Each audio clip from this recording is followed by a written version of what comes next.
여러분, 헬스장에서 등발 좋은 사람 보면 속으로 내심 부러워했던 거 다 압니다. 떡 벌어진 어깨는 남자가 봐도 멋있으니까 부러운 게 당연하죠. 그럼 그 사람이 어깨만 키웠거나 광배만 키워서 우리 눈에 덩치 좋게 보이는 걸까요? 물론 상체 프레임 넓히는데 어깨와 광배 모두 키워야 하는 건 맞습니다. 그래서 우리가 죽어라 래플다운하고 턱걸이하고 그러는 거죠. 그런데 슬픈 사실은 그렇게 광배랑 어깨 죽어라 키웠는데 어떤가요? 등발이 커지던가요? 어깨는 살짝 넓어졌을지 몰라도 상체 프레임 자체는 그대로일 겁니다. 그럼 도대체 어떻게 해야 앞에서 봐도 뒤에서 봐도 눈에 확 띄는 넓은 상체 프레임을 가질 수 있을까요? 오늘은 상체 프레임을 넓힐 수 있는 방법을 짧게 말씀드리고 거기에 최적화된 운동 3가지를 말씀드리겠습니다. 여기서부터 진짜니까 영상 끝까지 시청해주세요. 사람을 정면에서 봤을 때 어깨가 넓고 덩치가 좋아 보이는 이유는 측면 삼각근과 광배 때문만은 아닙니다. 오히려 등상부, 그러니까 후면 삼각근부터 능형근, 대원근까지 이어지는 이 부위를 키워야 진짜 프레임이 살아날 수 있는 거죠. 실제로 보디빌더 분들 중 등상부가 탄탄한 선수들이 더 압도적인 프레임을 만들어내는 걸 보면 납득이 갈 겁니다. 그럼 이제 넓은 상체 프레임, 떡 벌어진 등발을 키우는데 최적화된 운동은 어떤 게 있는지 바로 소개해드리겠습니다.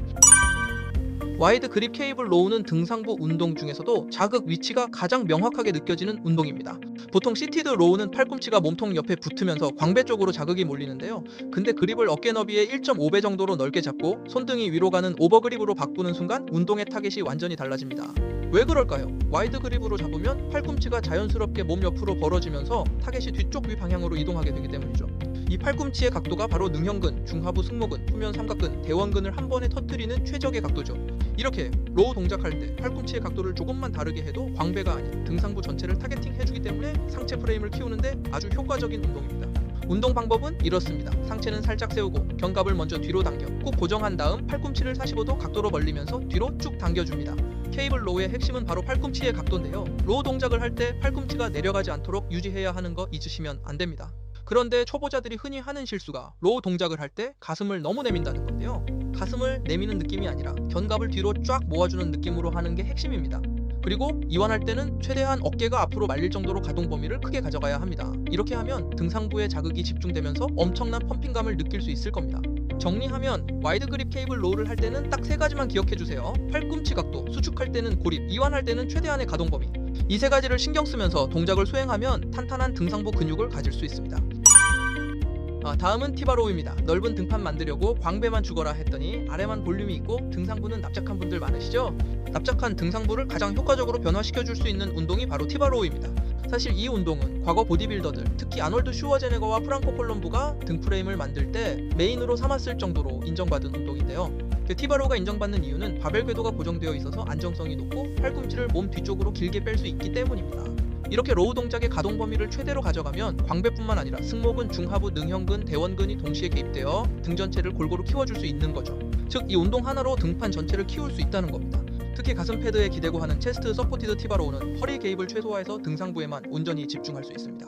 반대로 프리웨이트 티바로우는 허리가 많이 개입되는데 체스트 서포티드 버전은 그 변수를 완전히 제거해주죠. 그래서 헬스 초보자들은 가슴 패드가 있는 티바로우 머신을 사용하는 게 좋습니다. 가슴을 패드에 고정하고 바른 어깨 너비로 벌려 몸이 흔들리지 않게 자세를 잡아주세요. 그 다음 팔꿈치를 뒤로 쭉 밀어 당겨주는데 이때 견갑이 뒤로 모인다는 느낌으로 당기는 게 핵심입니다. 그러면 등판 중앙이 한 번에 쫙 조여지는 느낌이 들 텐데요. 등상부가 환하는 느낌, 그 느낌을 캐치해야 합니다. 많은 보디빌더들이 티바로우를 등 전체 볼륨을 빠르게 키우는 핵심 운동으로 꼽는 이유가 바로 이겁니다. 로니 콜먼도 등 두께는 티바로우라고 했을 정도죠. 중량은 너무 욕심내지 마시고 8에서 12회 4세트만 진행해주세요. 팔이 아니라 등판이 움직인다는 느낌으로 동작을 수행하면 됩니다. 마지막 3번째 운동은 와이드 그립 래플다운입니다. 많은 분들이 래플다운 하면 광배 운동 전용이라고 생각하는데요. 흥미로운 사실은 케이블 로우와 같이 끌어내리는 각도만 바꾸면 등상부 타겟 운동으로 완전히 바뀐다는 겁니다. 일반 래플다운은 바를 가슴 앞쪽, 쇄골 부근으로 수직으로 끌어내리죠? 이렇게 하면 광배 위주로 자극이 가는 게 맞습니다. 하지만 몸을 약간 뒤로 기울이고 팔꿈치를 들어 바를 대각선으로 쭉 당기면 자연스럽게 자극이 등상부로 완전히 이동하게 되는 겁니다. 운동 방법은 어렵지 않은데요. 바를 어깨 너비보다 약간 넓게 잡고 몸을 아주 살짝 뒤로 기울인 상태에서 시작해주세요. 그 다음 바를 광배할 때처럼 수직으로 내리는 게 아니라 팔꿈치를 들어 각도를 만든 후 가슴 상단과 목 사이 정도를 향해 대각선으로 끌어와 줍니다. 이렇게 하면은 팔꿈치 각도가 자연스럽게 유지되고 그 순간 자극의 중심이 광배에서 승모근, 중하부, 후면 삼각근, 대원근으로 이동하게 되는 거죠. 쉽게 말하면 하이로우의 느낌이라고 생각하면 될 것 같습니다. 여기서 주의할 점 딱 하나, 허리를 과하게 아치 형태로 만들지 말아주세요.